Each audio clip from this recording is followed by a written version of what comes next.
Hello beautiful, this is Jess, and today we're going to talk about how to increase our fiber so that we can better help our digestive system and our body as a whole. We're going to talk about how much fiber you need in a day, what the different fibers are, and some tips on how to gradually increase your fiber intake to get to the adequate intake amount. So buckle up, get ready, and enjoy the ride.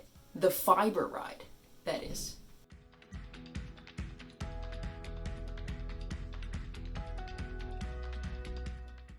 So fiber is a carbohydrate, but what makes it unique is that there aren't any human digestive enzymes that can break fiber down. So your fiber that you consume pretty much stays intact its entire journey through your digestive tract. There are some exceptions there. There are some soluble fibers that are broken down by the good bacteria in your gut, but for the most part, fiber stays completely intact.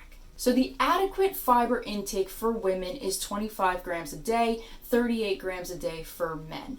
And it's recommended that a quarter of that fiber is from soluble fiber and the rest is from insoluble fiber. Now, these two types of fibers are found in different types of foods. So it's important that you eat a variety of high fiber foods in order to get all of your daily fiber needs. Fiber is only found in plant-based foods, legumes, veggies, fruits, not in animal-based foods. So you're not going to get any fiber from your meats or your dairy products that are made from animal products like milk and cheese that are made from cow's milk or goat's milk or camel milk or any other kind of milk that comes from an animal.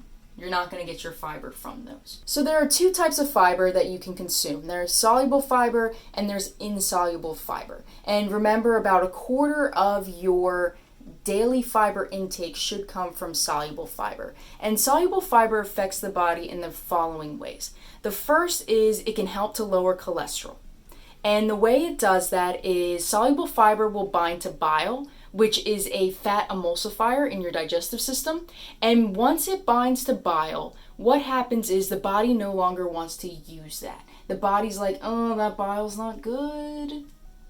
So it gets rid of that bile that is now attached to soluble fiber, and then that makes the liver have to create more bile. And the liver does that by using its own cholesterol stores. So by you eating soluble fiber, you're getting rid of bile. Your liver's using some of its cholesterol stores to make more bile, therefore lowering your liver's cholesterol stores and your body's overall cholesterol levels. Soluble fiber also helps you stay full, keeps you satiated, so you're not likely to eat as much. The meal is filling enough, you're not going to consume excess calories. And soluble fiber helps to lower the rate of sugar or glucose absorption into the bloodstream, which helps you to avoid those sugar peaks or sugar highs that lead to sugar crashes. And that is because fiber, or soluble fiber specifically, really helps to slow down the digestion of things because it can't get broken down. So it slows down the digestion. Slowing down the digestion helps to have the glucose that's released into the blood less or not as fast, causing the prevention of those blood sugar spikes and dips in your day. Ways that you can get soluble fiber in your diet are from oat bran. You can get it from apples, you can get it from seaweed, you can get it from legumes, you can get it from seeds, you can get it from veggies, predominantly broccoli, carrots, potatoes. You can get it from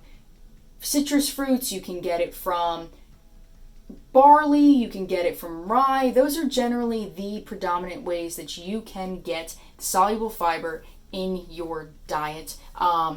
Key thing there, eat a lot of citrus fruits, eat a lot of apples, eat a lot of veggies, predominantly broccoli and carrots from time to time, and eat a decent amount of seeds, providing they are staying in your calorie budget for the day, as well as whole grains. Insoluble fiber helps predominantly to pull water into the colon, which causes your stools to bulk up, and those stools that are bulkier then stimulate the intestines to push them out. So it really helps individuals that are experiencing constipation, as long as it's not a medical issue, This insoluble fiber can be crucial to those of you that are really struggling with constipation.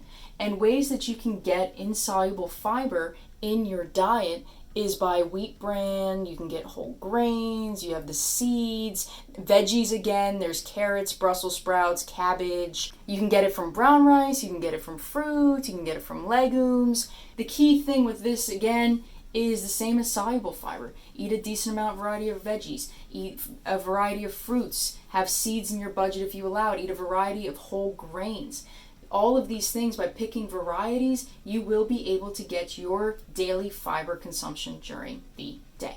When it comes to increasing your fiber, you're looking at your fiber and you're like, Jess, I am so low, it is not even funny. I recommend that you gradually increase it over the span of a few weeks until you get to that adequate intake amount. I wouldn't recommend going from 10 grams of fiber a day right to 25 grams of fiber a day, because you're going to experience a lot of GI stress. You're going to experience a lot of bloating, abdominal pain, just super feeling of fullness. I would not recommend going and making that jump quickly. I would gradually increase my fiber as the weeks go on until I hit that adequate intake amount every single day. Some tips I have in order to get your fiber. The first one, eat at least 3 servings of whole grains a day. I recommend more personally. I eat more because I think they taste better than the refined grains, but make a point to have at least 3 servings of whole grains a day. That could be a half of a cup of brown rice or barley. It could be 1 slice of whole wheat bread.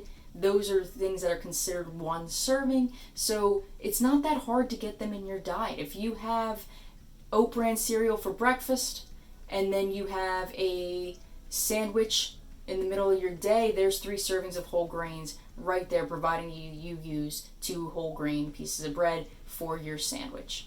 Also, because you saw that some whole grains have soluble fiber, some have insoluble fiber, make sure that you're getting a variety of whole grains in order to make sure you're getting a mixture of soluble and insoluble fibers in your diet. I also recommend to start your day off with a high fiber breakfast. This isn't hard to do, but it allows you to really set the tone for how your day is going to go in terms of your fiber intake, as well as it helps to buffer if you have any meal surprises you weren't planning on and that are lower in fiber. So some examples I have of high fiber breakfasts: I have a blueberry peach fiber smoothie, which is a recipe reel on here if you want to check that out. It's a YouTube short in the Easy Healthy Recipe playlist. That will give you at least 14 grams of fiber if you would have the entire serving. I would recommend oat bran cereal with some fruit on top. I would also recommend oatmeal with fruit on top. I would recommend avocado toast or whole wheat toast with your eggs. Things like that to help you to get a higher fiber breakfast. Another easy way to add fiber into your diet is to have high fiber snacks. You could have air pop popcorn, whole grain cereals. You can make like a little trail mix with your whole grain cereals, or you could have unsalted nuts. Just quick, easy things that you can have throughout your day that helps to increase your fiber intake. When shopping for higher fiber foods, as a rule of thumb, you want to have a 1-to-10 ratio. So that means you want to have 1 gram of fiber for every 10 grams of carbohydrates. If you get a 1-to-5 ratio, that's even better, but the bare minimum is to get 1 gram of fiber for every 10 grams of carbohydrates. One thing when you are increasing your fiber that you need to be aware of is that some of these high fiber foods are more calorie dense. They have more calories in them. For example, brown rice, nuts and seeds. So what you need to do is really pay attention to the calories that you're consuming and make sure that you can fit them into your diet without having an excess of calorie needs so that you can continue to lose weight. My suggestion would be to look at one of your animal-based meals, right? Maybe it's a steak, maybe it's chicken, and replace them with some higher fiber foods such as legumes, such as beans. You could do lentils, you could do chickpeas. That will allow you to still get your higher fiber intakes without worrying about if you are going to be over consuming too many calories. So those are my tips on how to increase your fiber intake. I want to know in the comments below, what is your favorite high fiber food? Personally, for me, I have been a huge fan of brown rice recently. I think it tastes absolutely delicious, and I put it in my breakfast, I put them in my lunch and my dinner. It's a very versatile based food, but I want to know yours. So drop it in the comments below. I cannot wait to hear from you. And finally, if you liked what you saw today, you found this video super helpful, make sure you like this video and subscribe to Lean Ladies Coaching, where I have at least one video a week on how to help you on your weight loss journey, as well as easy, healthy recipes that are super simple, super delicious, that you're gonna love. Always remember, losing weight is challenging. It requires a lot of education. It requires a lot of discipline. It requires a lot of believing in yourself, even at times when you don't want to or you don't feel like you can. I know your weight loss journey is hard, but it is absolutely worth it. Keep on pushing through, and I will see you next time.